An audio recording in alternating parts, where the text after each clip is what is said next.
Section అలాంటి section ఉంటే గనక కేసీఆర్ వెసులుబాటు ఉండే అవకాశం ఉంటుంది. సో అదే హెచ్ఎండి అనేది ఒక అటానమస్ బాడీ, దానికి స్వయం ప్రతిపత్తి ఉంటుంది. ఎస్, మీరు అన్నట్టుగా క్యాబినెట్ అప్రూవల్ లేకుండా, ఆర్థిక శాఖ ముందస్తు అనుమతి లేకుండా నిధులు ఖర్చు చేసేటువంటి అధికారం హెచ్ఎండిఏకు చట్టబద్ధంలోనే చట్టరూపంలోనే ఉంది అనే ఒక వాదన కూడా ఉంది. మరి యాక్చువల్లీ చట్టబద్ధంగా లేదు, డిస్క్రిషన్ ఆఫ్ పవర్స్ తీసుకొని ఇటు హెచ్ఎండిఏ నిధులు రిలీజ్ చేసే చట్టబద్ధత లేకపోయినా ఏదైతే ప్రెసెంట్ జరిగిందో ఇవి ఖచ్చితంగా ఇవి తప్పే. బట్ ఇవన్నీ కూడా ప్రొసీజరల్ ల్యాబ్స్ కానీ కావాలని కూడా ఇక్కడ ఏదైనా డబ్బు మళ్లించడానికో లేకపోతే క్విడ్ ప్రోకో కేసు జరిగినట్టుగా ఇక్కడ ఆధారాలు కనిపించట్లేదు. ఇన్ కేసు ఈరోజు ఛార్జ్ షీట్ మనం ఒకసారి చూసినా కూడా అక్కడ క్లియర్గా కూడా ఎటువంటి ఆధారాలు లేవు క్విడ్ ప్రో కేసుకి సంబంధించి. ఇందాక రోహిత్ అడిగినట్టు 31(1)(a) దాని ప్రకారం ఒక ప్రజాప్రతినిధి కేవలం పరిపాలనాపరమైన ఏదైతే లోపాలు ప్రొసీజరల్ ల్యాప్సెస్ చేస్తే అది అవినీతి కిందకి రాదు అని చాలా క్లియర్గా లాస్ చెప్తున్నాయి. సో ఇక్కడ అవినీతి కిందకి రాదు అనేది ఇటు బీఆర్ఎస్ నేతలకు సంబంధించిన లాయర్స్ చెప్తున్న వాదన. ఈ కేసులో నిజానికి గుడ్ ఫెయిత్ అనేది ప్రూవ్ చేసుకోవాలి. కేసులు పెట్టారు, అవినీతి నిరోధక కేసులు పెట్టారు. మిగిలిన ఇద్దరు పైన ఎవరైతే కన్సల్టెంట్, స్పోర్ట్స్ కన్సల్టెంట్ గా ఉన్నారో ఆ వ్యక్తి పైన, ఎఫ్ఈఓ ప్రతినిధి పైన ఐపీసీ సెక్షన్ల కింద కేసులు పెట్టారు. సో కేటీఆర్ అనేది ఏంటంటే అసలు ఇది అవినీతి కింద కాదు, ప్రొసీజరల్ ల్యాబ్స్ కిందకే వస్తాయి, విధానపరమైనటువంటి ఎర్రర్స్ కిందకు వస్తాయని బీఆర్ఎస్ అంటారు. కానీ ఇప్పుడు అసలు ఈ రేసు కండక్ట్ చేయడం ఉద్దేశం ఏంటంటే ఏదో రేసు జరిగింది అనేది కాదు. ఎలక్ట్రిక్ వెహికల్స్కి ఒక హబ్గా హైదరాబాద్ మారాలి అనేదే కేటీఆర్ ఉద్దేశం. దాన్ని ఎవరు ఎక్కడ తప్పు పట్టట్లేదు కదా. ఈ కార్ రేసు సంబంధించి ఏదైతే 9th 10th మనకి ఇక్కడ చేయాలనుకున్నారో ఎవరు దాన్ని తప్పు పట్టట్లేదు.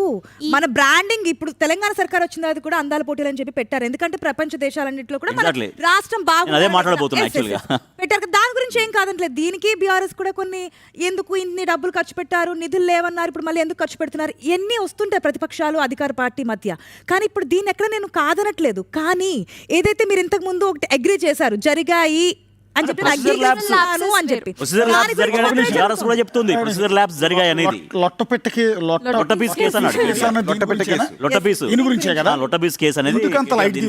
అంటే కేటీఆర్ చెప్పేది, బీఆర్ఎస్ వర్గాలు చెప్తున్న మాట ఏంటంటే ఇది పొలిటికల్ వెండెట్టాతో కావాలని కేటీఆర్ని టార్గెట్ చేసి రేవంత్ రెడ్డి సర్కార్ ఇబ్బంది పెట్టడానికి ఇది లాగుతోంది తప్ప ఇందులో డబ్బులు దుర్వినియోగం ఎక్కడ జరిగింది, అకౌంట్ పేనే జరిగింది కదా అనేది కేటీఆర్ వాదన. దాన్ని కూడా మనం పరిగణలోకి తీసుకోవాలి. ఎస్, మనం దాన్ని కూడా పరిగణలోకి తీసుకోవాలి. అవును, పూర్తి స్థాయిలో ప్రతిదీ రాజకీయం అంటే అది కష్టం. ఇప్పుడు రేపొద్దున గవర్నమెంట్ మారుతుంది, మళ్ళీ బీఆర్ఎస్ వస్తుంది. మీరు అన్నట్టు అందాల పోటీలో లేకపోతే ఇంకో ప్రోగ్రామ్ కండక్ట్ చేసిన దాని మీద ఇవి ఎందుకు కండక్ట్ చేసిన వాళ్ళు ఎంక్వైరీలు మొదలు పెడతారు. ఆ తర్వాత వచ్చిన గవర్నమెంట్ వీళ్ళు చేసిన దాని మీద ఎంక్వైరీ, ఇలా ఎంక్వైరీ మీద ఎంక్వైరీలు అసలు పరిపాలన వదిలేసి వీటి మీద ఎక్కువ పోతా ఉంటారు. ఒక కోఇన్సిడెంట్ ఏంటంటే కాదు, ఈ క్వశ్చన్ చేయడానికి అసలైన కారణం ఏంటి,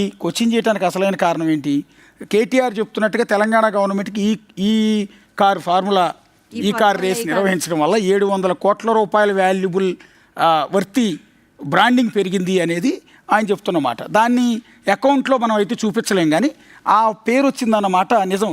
సెకండ్ ఫేజ్ కూడా కండక్ట్ చేసి ఉంటే బాగుండేది. మీరు ఇది స్కామ్ అని సెకండ్ ఫేజ్ కూడా కండక్ట్ చేసిన తర్వాత రేవంత్ రెడ్డి సర్కార్ అప్పుడు వీటి మీద విచారణ చేసినా బాగుండేది. అలా కాకుండా అసలు సెకండ్ ఫేజ్ ఈ కార్ ఫార్ములా రేస్ని ఎందుకు రద్దు చేశారు అనేది నా పాయింట్. రెండో ఒక్క పాయింట్ నేనేమంటానంటే, నేను బ్యాలెన్స్ చేయడానికి చెప్తున్నాను. Okay, fine. ఎలక్టోరల్ బాండ్స్ రూపం